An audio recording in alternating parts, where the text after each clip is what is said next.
Senior leader Munugode MLA Komatireddy Rajagopal Reddy రాష్ట్రంలో political heat పెంచేశారు.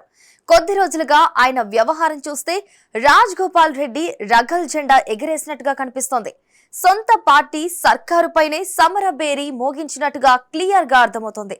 అసలు కోమటిరెడ్డి రాజగోపాల్ రెడ్డి చేసిన కామెంట్స్ ఏంటో ఒకసారి చూద్దాం.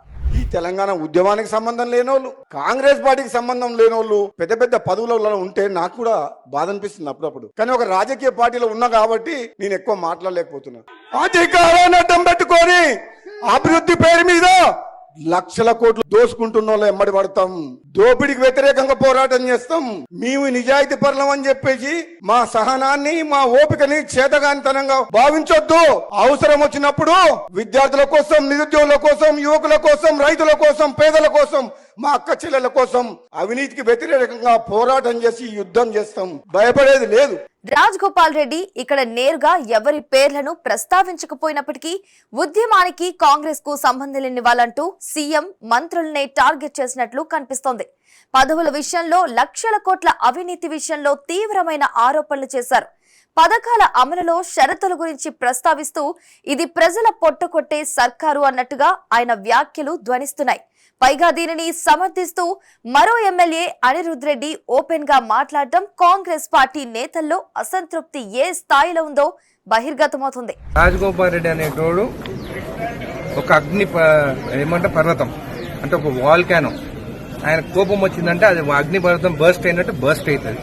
ఆయన ఎప్పుడైనా కానీ మంత్రి పదవి కోసం నాకు కావాలని చెప్పి కొట్లాడలేదు, అడగలేదు. 2.5 సంవత్సరాలు అయింది. అయి ఉంటే అప్పుడే కొట్లాడుతుండే. ఆయన ప్రజల గురించి ఇష్యూస్ పైన అడుగుతున్నాడు. దానికి తప్పేం లేదు. నేను కూడా ఛాన్సాల ఇష్యూస్ గురించి మాట్లాడినాను. ఇష్యూస్ ఉన్నాయి, అది మేము ఇష్యూస్ కరెక్ట్ చేసుకుంటే మా పార్టీకే మంచి పేరు వస్తుంది కదా. మన కాంగ్రెస్ పార్టీకి మంచి పేరు రావాలని చెప్పి మాట్లాడారు. అయితే ఇటు రాజగోపాల్ రెడ్డి గాని అనిరుద్ రెడ్డి గాని ఇలాంటి కామెంట్స్ చేయడం ఇదేం తొలిసారి కాదు. తరచూ ఇలా ధిక్కార స్వరం వినిపిస్తూనే వస్తున్నారు. సొంత ప్రభుత్వంపై ఈ స్థాయిలో రిపీటెడ్ గా కామెంట్స్ చేస్తున్న పార్టీ హైకమాండ్ ఏం చేస్తుందన్న ప్రశ్నలు రాజకీయ విశ్లేషకుల నుంచి వినిపిస్తున్నాయి. కాంగ్రెస్ పార్టీలో క్రమశిక్షణ కమిటీ ఏం చేస్తుంది? మైనారిటీలు, బలహీన వర్గాల నేతలపైన చర్యలా?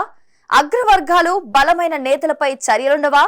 కనీసం ఎమ్మెల్యేలు, మంత్రులు కౌంటర్ చేయరా? TPCC chief Mahesh Kumar Goud chitchat లో ఖండించి ఊరుకున్నారే గాని పబ్లిక్ గా రియాక్ట్ అయ్యే ధైర్యం చేయలేదే. రాజగోపాల్ రెడ్డిపై మాట్లాడే దమ్ము ఎవరికీ లేదా? స్పందించకపోవడానికే ఇవేమైనా కారణాలున్నాయా? కనీసం షోకేజ్ నోటీస్ కూడా ఇవ్వలేదంటే కోమటిరెడ్డికి అధిష్టానం అండదండలున్నాయా? హైకమాండే రాజగోపాల్ రెడ్డిని ప్రోత్సహిస్తోందా?